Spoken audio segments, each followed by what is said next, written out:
La traducción están en el pasillo afuera de auditorio. If anyone else needs headphones for translation, they are outside the door of the auditorium. We're just letting some people get seated, but we're going to begin. I am Eileen McMahon. I am the lucky principal at Maine West. We hope you all enjoyed a warm Warrior welcome tonight. This is a big night for us. We're very, very excited to welcome the class of 2028 and our families. Some of you are new, some of you are returning with new students, and you're all welcome.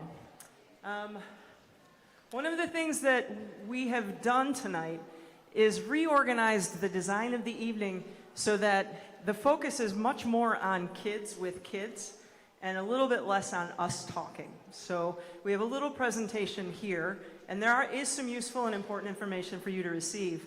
But most of the highlight of the evening will be kids interacting with Maine West students and kids getting to look at some of the things that we have to offer here. So let me introduce some of the people you'll meet tonight. In addition to myself, up here in the auditorium for our presentation, we have Ms. Christina Ramirez, who is our Associate Principal for Student and Family Services. And we have Dr. Jen Loika, who is our Associate Principal for Teaching and Learning. And we are going to talk a lot tonight about what it means to support and to learn with purpose. So purpose is the main theme of the evening. One thing I hope you'll hear tonight over and over again is that we have a very clear mission and vision for what we want Maine West to be for our students.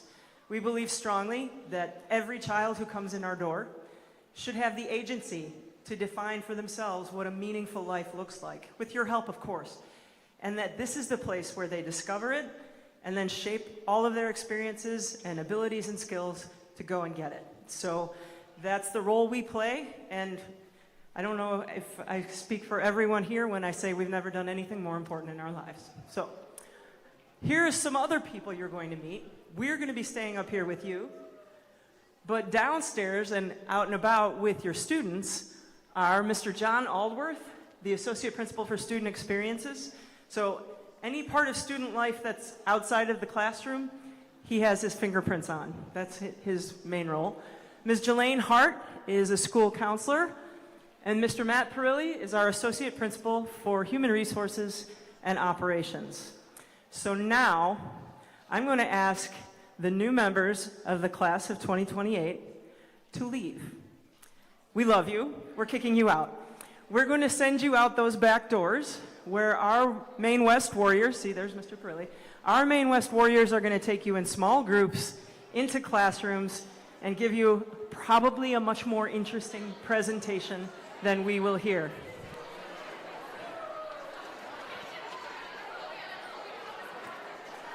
Parents, I promise you'll get your kids back. If you want.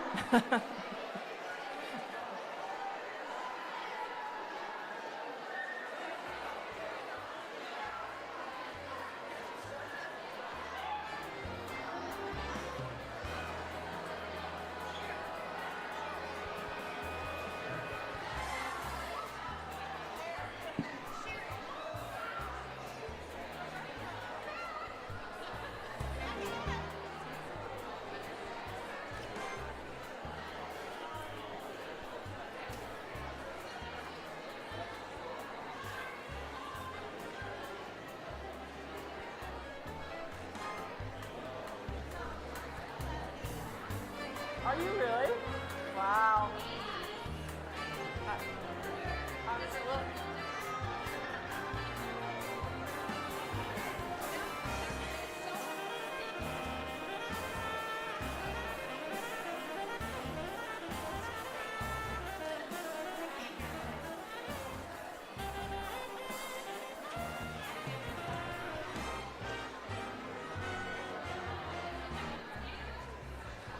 Thank you for bearing with us during this transition.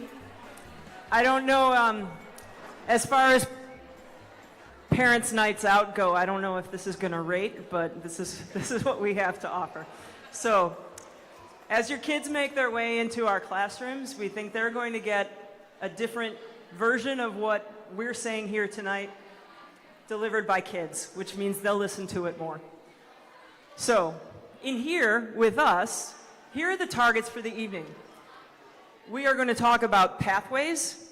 By this we mean pathways for the future that the kids design and shape while they're with us. We're going to talk about academics. We're going to talk about care and support, or well-being. And we're going to get you started logistically on what the specific nuts and bolts kinds of things you need to do to get the kids launched on their career as Maine West Warriors. What underlines each of these main areas, I hope you'll see, is our emphasis on purpose. I'm going to talk a little bit about pathways and what they mean for us and how they form the foundation of the things that we do here. But I want to say, we don't expect, or necessarily even think they should, have believe that your kids should know exactly what they want to do while they're here with us right this very minute. But we know that they know what they're interested in, we know that they know what they like, and they begin to start discovering those things while they're here. We play a role in helping them find what they want to shape into the meaningful plan for their life. And that's how we design all of our systems to be flexible in the classroom and out to help them get there. So pathways, planning with purpose. We've tried to frame this so that we ask the question not, what do you want to be when you grow up? Because I don't think most kids even necessarily know what there is out there. I will go on a little tangent. I was observing a counselor who was in a guidance meeting with a student when she was picking out her schedule. And she asked the student, what do you want to be when you grow? What do you want to be? And the student said, I want to be an engineer. And the counselor said, oh, that's great, that's fantastic. Let's pick out your classes. What about math? I hate math. What about science? Oh, no, not science. Okay, maybe we need to rethink the engineer thing. There's a lot more guidance that has to happen. We don't expect that kids will know, and that's why we're here. So, what problem do they want to solve is a framing that we like a little bit better. We had a keynote speaker at one of our Staff Institute days a few years ago, and that's a framing he used, and it's very interesting. If you think about the world our kids are in, look, most of the work that they will do probably doesn't exist yet. And what does will look really different than it looks right now. At some point, if we're doing this right, you should have at least one moment in the next 4 years when you say, that's not what it looked like when I was in school. Because you don't want the same practices from your medical providers that they were doing 30 years ago. You don't want the teachers doing the exact same things then either. The world that we're entering is going to require problem-solving skills, and we honestly can't say what else with that much certainty. We know they're going to need to communicate. We know they're going to need to collaborate. How that looks specifically, I'm not sure we could really predict it. So, what skills and abilities do you need to solve this problem? How can you be a global citizen? How can you find your place to contribute and build that meaningful life? So for an example, this is a very intimidating slide with a lot of text. And I'm just going to give you a quick example. So I drove my daughter to school this morning. She's a senior. And please, for a minute, just have a minute of sympathy for a principal's kid, because they get trapped with all kinds of stupid conversations in the car that other kids probably don't have to have. But we're in the car, and she's a senior, and she just submitted her last college apps, and she knows that she wants to work on the problem of food insecurity. She's very involved in service. She cares about making sure people have enough to eat and that they can reliably have enough to eat. She also knows that she loves photo. She's very artistic, and she specializes in photo. And she's fluent in Spanish and really wants to continue Latin American studies. So other than that, she doesn't know what she's going to major in. She knows what she wants to work on, she knows what she loves, and what she's good at, or she's beginning to know. And then she says, in college, I'm kind of wide open to whatever there might be for me. And I think we actually love that as a scaled down version of what we do here. So these pages like these are created by our career advisement coordinators, and they have mapped out different pathways that help us consider what the areas of careers might be, what different careers are there, what post-high school looks like, what career experiences might look like, and what elective courses might look like, things that they can take here in school that align with those interests, and clubs and community activities at school that can fuse their study with their pursuits outside of school.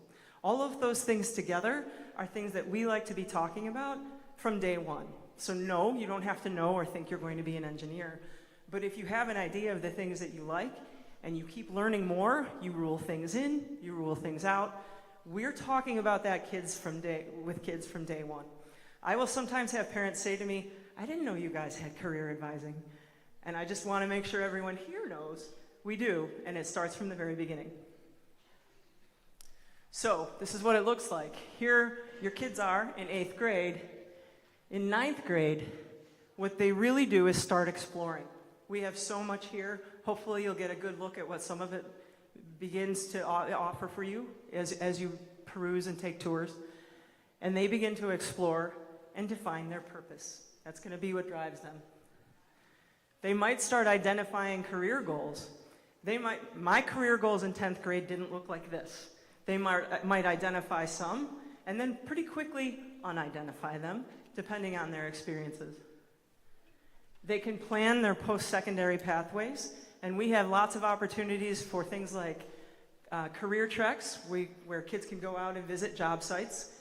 We have speakers who come in here and talk about careers. We have internships, we have micro internships. The goal is that every child would have at least one meaningful experience like that, and ideally more, so they can really engage in the process of ruling things in and ruling things out. And then that'll come by in like a hot minute. Before you know it, they'll be deciding on post-secondary plans and completing their applications. And it really does go very quickly.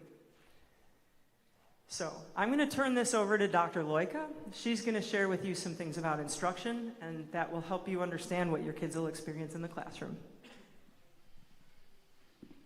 Thank you, Dr. McMahon.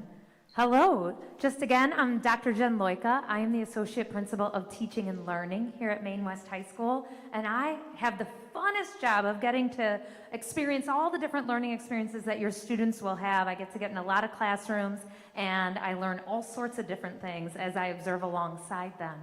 But we want to make sure that as your children identify what their purpose is, what their interests are, and how they want to use their strengths to achieve those goals, that the learning experiences they have in the classroom are aligned to that we're cultivating purpose each and every day. Our district has a vision for what learning and learning experiences are like here in District 207. With our learners, we work very hard to cultivate curiosity, reflection, and resilience in learning. And to do that, we make sure that the learning environment is collaborative, and it's also personal, and it's relevant. It connects to what they want to do and how they see themselves. And then the environment itself also needs to be welcoming, nurturing, and flexible. Because when we show up in a space, we all might have different purposes, and we need to figure out how we can work towards those in that same space together while we learn alongside one another. In addition, as Dr. McMahon mentioned, our world is changing so fast. It is hard to identify what the skills, the most important skills, are going to be in the next 10 years, in the next 20, in the next 30. So what we're learning from researchers and education and leaders in our field is that it's not as much about specific skills in math or specific skills in certain courses, but about a nimbleness and an ability to apply those skills to different situations. So what I learn and practice in my math class, I can apply in my science class and in my social science class. And the other big skill that we're being told is so important for our students in the future is learning what to do when they don't know what to do. Which sounds maybe kind of silly, but it is a skill set in itself. I'm stuck. What's next? And that's something that we're really trying to focus on in our classrooms so that we can ensure that we're preparing our students for the future, whatever that might be. So this is our English classes. We are working on revitalizing our English curriculum and our learning experiences in our English classes. So while we're still focusing on reading, writing, speaking, and listening, as you might see in your English classes that we experienced when we were learners, there are tweaks in purpose. As I'm reading and as I'm listening, that purpose is to understand the diverse lived experiences of others and the diverse perspectives. As I'm really honing in on my writing craft and my speaking craft, it's so that I learn how to tell my story or how to impact those around me so that I can achieve my purpose. So it's a lot of the same skills with a lot bigger context. And English is just one example, but we are working on revitalizing our curricula across the board so that students can experience their more purposeful learning experiences. Another thing that I wanted to share, this is a little complicated to look at, but for the majority of us here, we probably had learning experiences that were similar to Pathway 1. What that means is we're in a spot and we're all learning in the same way. And then we're all showing what we learned in the same way, maybe on the same test. And we're all being graded in that same exact way. But what we're trying to do to cultivate more agency so that students can really have a little bit more ownership over their learning experiences is incorporate more choice. So maybe we're in the same classroom, but we're going to learn the new information in maybe some slightly different ways. I get to choose. Maybe I'm going to engage in this series of podcasts, or me and my friend are going to do a research project. Okay, so we might have choice in the way the information comes in. It's also possible that we learn the same way, but now we have choice in how we show what we learned. Maybe you might want to write a paper, and I might want to make a presentation, and you might want to make a video, and all of those things are great ways to demonstrate what we learned. And it's possible that both of those things could involve choice. What you see, though, that's common is the set of skills that we're working on developing. No matter where the choice is, we're ensuring that as students complete the course, they're evaluated on that same set of skills, and everybody walks away having that piece of mastery that we talked about. That bottom line is there, where there is unique scoring criteria, when we have students who might have individualized needs and individualized education plans, where we would adjust the scoring criteria as needed. So you might be hearing that and going, okay, that's cool, but what do I do as a parent, as a caregiver, to help with this? The first thing is to encourage productive struggle. It is a good thing when we're stuck. When we are not stuck, it means we already know it. So when we're stuck, it means we're learning. So encourage that, embrace that. It's not a bad thing. The second thing is to remind them of their resources. You do not have to know how to help them with their math homework. You do not have to know how to help them with their paper. But you could say, have you checked Google Classroom? I wonder if there's something on there. What about looking at our notes? Can we find the answer in there? Should we text a friend? Maybe they can help us. Or why don't we email the teacher and set up a time to come to office hours? So you can remind them of the resources that they have available to them. Also talk about goals. Ask them, what problem do you want to solve? How's your class connecting to that? How'd you do on your recent assessment? What were you good at? What do you want to work on? Okay? Check in with them on their goals. And then you can stay informed by logging into Infinite Campus, where grades are consistently updated, where you can also see attendance data and lots of other things for your student. And then lastly, partner with us. It really, truly does take a village. We are all in this together. And so we would love to learn from the wealth of knowledge you have about your children so that we can make sure that we're creating the best experiences possible for them. So that is just a little bit about how we're working to ensure that students' learning experiences are purposeful. And now Ms. Christina Ramirez is going to tell you more about students' well-being. Good evening, everyone, and thank you for being here tonight. Oops, I forgot the clicker. I'm going to talk about student well-being and the work that occurs in student family services, but really occurs throughout the entire school. So this is really about supporting your teen. We want them to have high-quality academic experiences, but we also know that adolescence can be a challenging time. So we want to be sure that we're providing them with the skills and knowledge to be prepared for their futures. So the first person that you're going to meet in January, you'll get an email about it in mid-December, You're going to meet your child's counselor, and that is your true point person.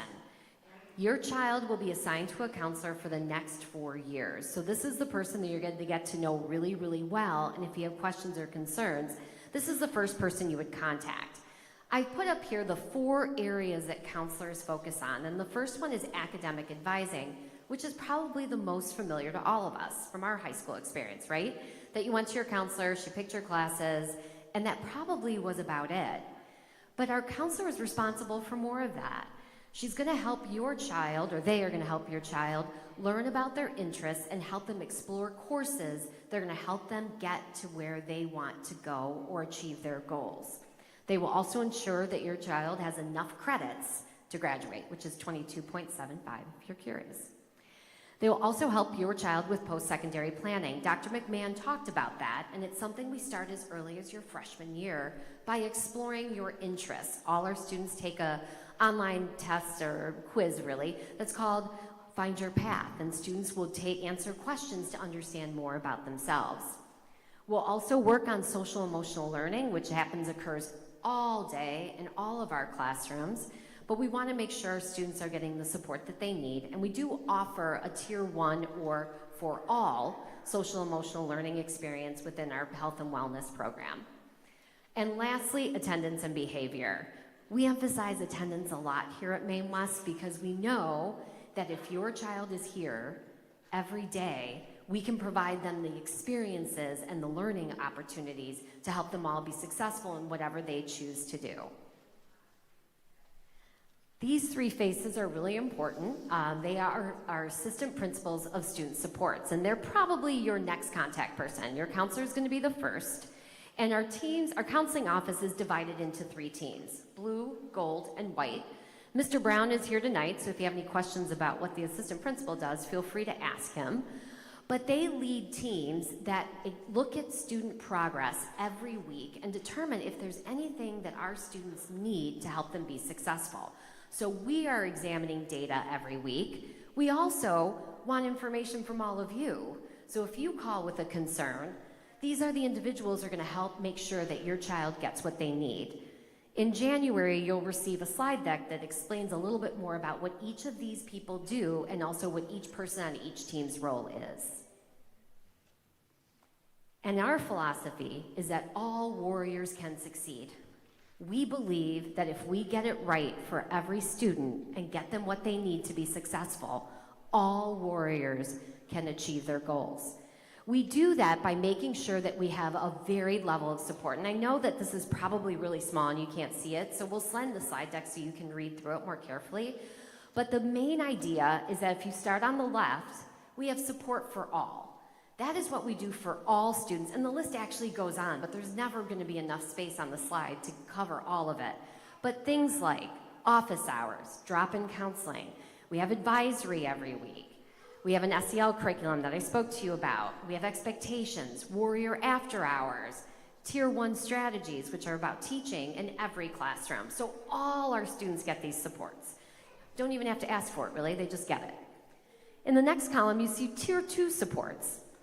Most kids get these too in a lot of situations. We have classroom interventions, instruction in targeted skills, we have groups and the Warrior Resource Center, and the last one is after-school turnarounds, which are quite simply, let's say your child arrives late to class more than 5 times, they might be assigned a turnaround, which is very simply a class after school for 30 minutes where they look at their attendance, they talk about why they might be being late, and come up with a plan of how to change that behavior. And then we keep moving along the continuum of more support where we're giving more targeted help, whether it be a group that's looking at a specific skill, an academic skill. We also provide after-school interventions, intensive classroom interventions to support students who need extra support in learning. But that all just happens. And the last one is individualized support. And that could be including an IEP, it could be including a student with a 504 plan, but it can also be students who don't have formalized plans who need additional support. And this all occurs within our academic spaces, but also within student and family services. And here's what you can do, very similar to what we talked about in the academic stuff, and some of it I bet you're all doing already, right? We're all trying to create healthy routines, But just a heads up, high school, first of all, is really fast and very intense, and the kids get involved in everything. So we as the adults have to help them learn how to manage their time, and that's really what this is about. Making sure they sleep. Although they need more sleep, they tend to sleep less. So we need to help them create an environment so that they get the sleep that they need. Listen and connect. Sometimes hard, because sometimes our teenagers don't want to talk to us, but we need to find opportunities to check in daily. Just listen. Sometimes they just want to talk. We usually want to problem solve as adults, but sometimes they just want to talk, and have a lot of one-on-one time. And lastly, very similar to what Dr. Loika said about academics, we need to challenge and support. The struggle is okay, but we have to help guide our students and support them so that they can get through some of the hard challenges of adolescence. And now we're going to get to the very last section, but I want to make sure that all of you have everything in place so that your student can start on the first day of school. So getting started. This is the roadmap, and I think you all have the guide, right? It's inside the guide. You don't have to necessarily look at it, but you're welcome to look at it. This is the roadmap to entering District 207. So if you look, you are here tonight. Awesome job. You got one step done, right? About a month ago, you received an email about enrollment. And I check that number all the time, so I happen to know that a lot of you have completed online enrollment. But if you haven't, they're downstairs today. Stop by and get it done and get your stamp. The next step will be meeting with your counselor in January. You'll get an email about that in December where you'll select classes. And if you have a child who has an IEP, in January there will also be articulation meetings where you will do your course selection and also meet your child's case manager. And then things to remember when you come to your counselor meeting. You've got enrollment, so first step is happening right now, and that's really just telling us, hey, my child's coming to Maine West. That's kind of giving us a heads up and giving us some information, right? Later on in spring of 2024, you're gonna confirm, yes, my child is coming to Maine West, I am committed. You're gonna answer some questions and hit submit. It's a little bit shorter, but you will have to do that in order to make sure that all of that is done. The next thing will be the counselor visit that I spoke about, and the last one is submitting documents. Thank you to everyone who has brought a birth certificate already. We really appreciate that. We're available actually every day, but today we're downstairs. We can scan and make copies of the original birth certificate. A school physical is required to start as a freshman. Our school-based health center is downstairs, available if you need to make an appointment. You can make an appointment now, and that is actually available to all students. So if that's a need that you have, please stop by and check that out. Oh, and last thing, residency. There will be a residency process that will occur in the spring, and we'll be contacting you if you need to come in and verify residency. So your counselor meeting, you're probably like, whoa, I don't know what that is. I don't really know how to prepare. So I'm gonna give you some hints, okay? What the counselor wants to do is just get to know your child. They want to sit, they want to find out what your child's interested in, their passions and their goals, and you're going to be with them, so you can also share some of your insight and thoughts. You're also going to select your courses, which is probably the most exciting part, right? You get to look through all of the classes, and our electives are downstairs, so you're going to be able to explore all of those electives and help your child decide what's right for them. But your counselor will have some ideas based on some of the interests that your child has expressed. And lastly, we're going to answer any of the questions that you might have.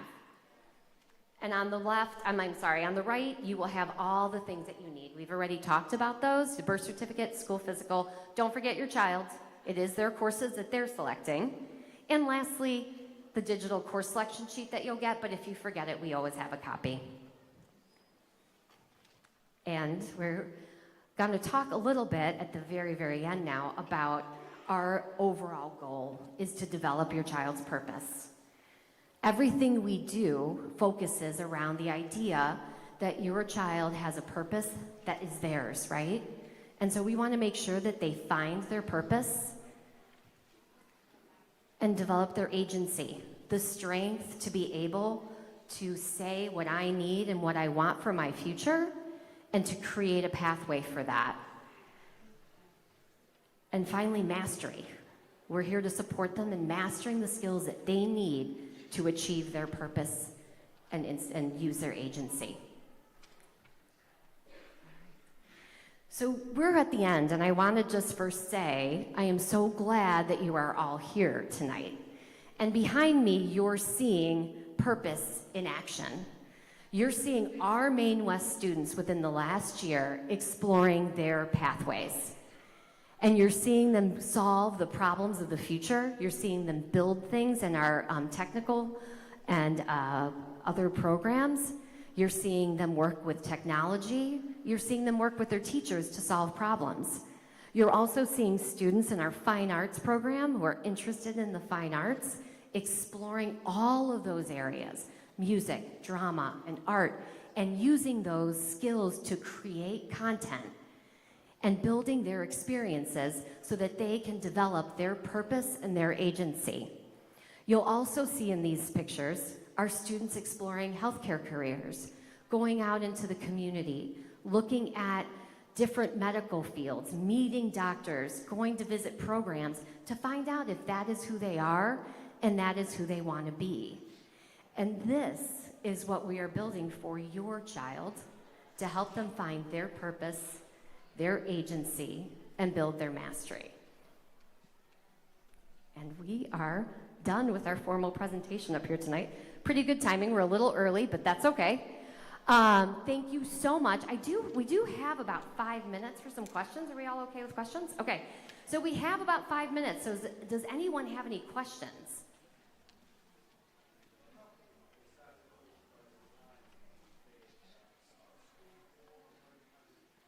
Which day?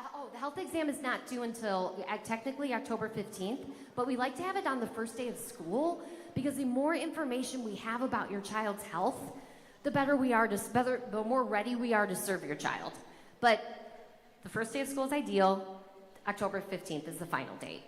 Any other questions? I thought I saw some hands. Yes. For the parents that didn't make it tonight, is there somewhere that they can, will this be emailed as well? Yeah, my plan, actually, I haven't told Dr. Loika or Dr. McMahon yet, but my plan is to help us do a screencastify so that all parents can have an opportunity to hear and see the presentation. So you will get a copy either way.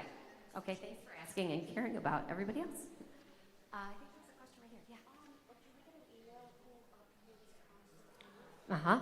That is all in the works right now. It's all getting ready to go. We do this, and then we send the email with the counselor. You'll get the counselor, and along with that, you'll get a course selection sheet. It is a very busy sheet.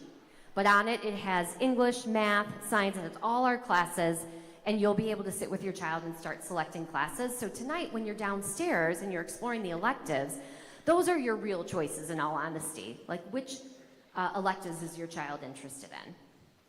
Oh, you're welcome. Any other questions? It's hard to see with the lights, so.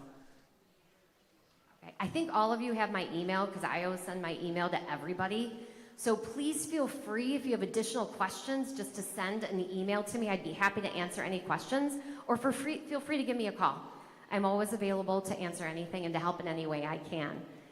Thank you, all of you. I think I would suggest that maybe we exit out the side door, because I think we have a crowd of kids. Your children are downstairs in the lower commons, which is on your schedule. You're gonna reunite down there, and then I guess you could start the one-on-ones to find out what happened.